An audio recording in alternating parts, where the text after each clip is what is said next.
Orang-orang mukmin yang sentiasa berzikrullah, tuan-tuan, mereka ini akhirnya hati mereka, jiwa mereka, roh mereka jadi mutmainnah. Alladzina amanu wa tatma'innu qulubuhum bizikrillah. Ala bizikrillah tatma'innul qulub. Allah ceritakan hati mutmainnah dengan zikrullah. Apabila orang yang banyakkan zikir tadi hatinya mutmainnah, maka mereka dapat jemputan khusus daripada Allah.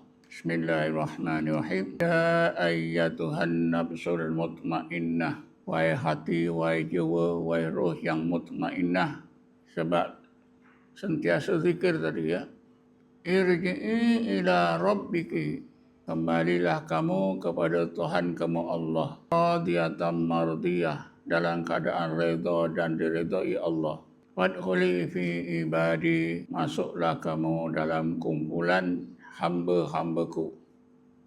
Wadkhuli jannati. Masuklah dalam surgaku. Ini kan jelas ya, bahawa golongan muqarrabun yang ciri utamanya sentiasa zikrullah, mereka diberi kedudukan yang sangat istimewa oleh Allah, yang tidak diberikan oleh Allah kepada orang-orang mukmin yang lain. Disebut dengan panggilan ya ayyatuhan nafsul mutmainnah.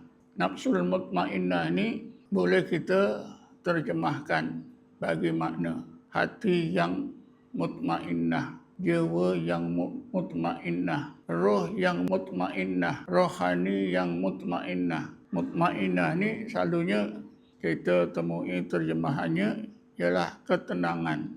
Tapi kalau kita maknakan dengan ketenangan saja, mungkin boleh mengelirukan. Kerana ada manusia bila dapat harta yang banyak, mereka mendakwa tenang. Kalau duitnya nak habis, hilang ketenangan. Jadi kita hendaklah faham, tenang kerana zikrullah ni. Seperti yang disebut, dipanggil oleh Allah, ya ayyatuhan nafsul mutmainnah. Tenang ini macam mana? Kita boleh pahami dengan melihat pengalaman Rasulullah, pengalaman setengah sahabat.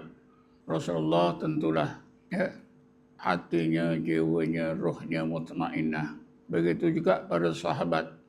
Rasulullah dan Sayyidina Abu Bakar pernah dikurniakan oleh Allah, iaitu ketika kedua-duanya berada dalam gua Sur, di atas Jabal Sur, yang dak dibunuh oleh orang-orang Quraisy. Tentera Quraisy mengepung beratus-ratus siap dengan senjata. Kalau ikut akal, tentulah Rasulullah dan Sayyidina Abu Bakar menggelabah, tertekan, cemas. Tapi ketika itulah tuan-tuan, Allah sebutkan, Bismillahirrahmanirrahim, Id yaqulu li sahibihi la tahzan innallaha ma'ana. Fa'anzalallahu sakinatahu alaihi wa ayyadahu bijunudin lam tarauha. Akhirnya tuan-tuan, Allah lempahkan sakinah kepada Rasulullah dan juga Abu Bakar. Sakinah inilah ketenangan.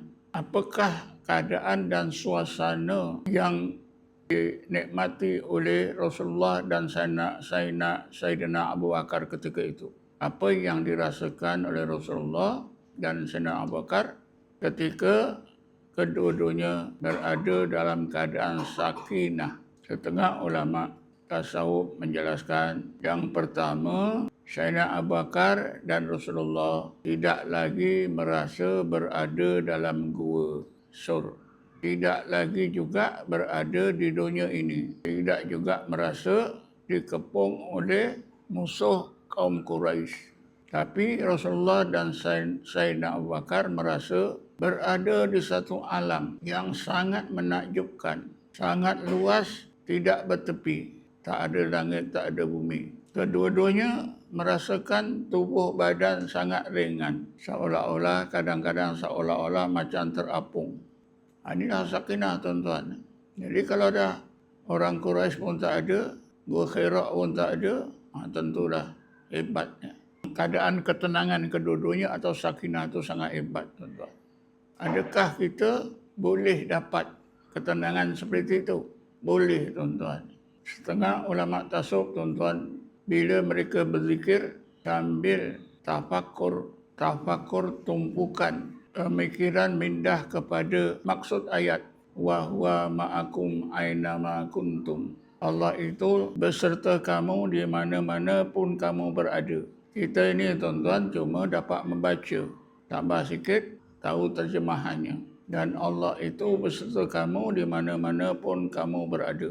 Dapat membacanya, dapatlah terjemahkan. Itu saja. Tetapi Rasulullah dan ramai sahabat bukan hanya dapat membaca, dapat memahami makna, tapi mereka mampu duduk di dalam hakikat wa huwa ma'akum aina ma kuntum. Inilah yang diistilahkan dalam ilmu tasawuf hakikat muraqabah ma'iyah. Kan Rasulullah ingatkan Abu Bakar, la tahzan innallaha ma'ana. Wahai Abu Bakar, engkau jangan susah, jangan gelabah. Sesungguhnya Allah serta kita. Jadi serta-merta Rasulullah dan Sayyidina Abu Bakar diletakkan oleh Allah dalam hakikat wa huwa ma'akum aina ma kuntum. Setengah ulama tasawuf yang pernah berpengalaman dikurniakan oleh Allah sakinah. Mereka membukakan rahsianya, rahsia yang mereka lalui, iaitu mereka tidak lagi terasa berada di alam di dunia sekarang ini. Mereka berasa di satu alam yang lain, sangat luas, tidak bertepi, tidak berlangit, tak ada matahari, tubuh badan jadi ringan, terapung-apung. Tak ada apa yang wujud kecuali wujudnya Allah.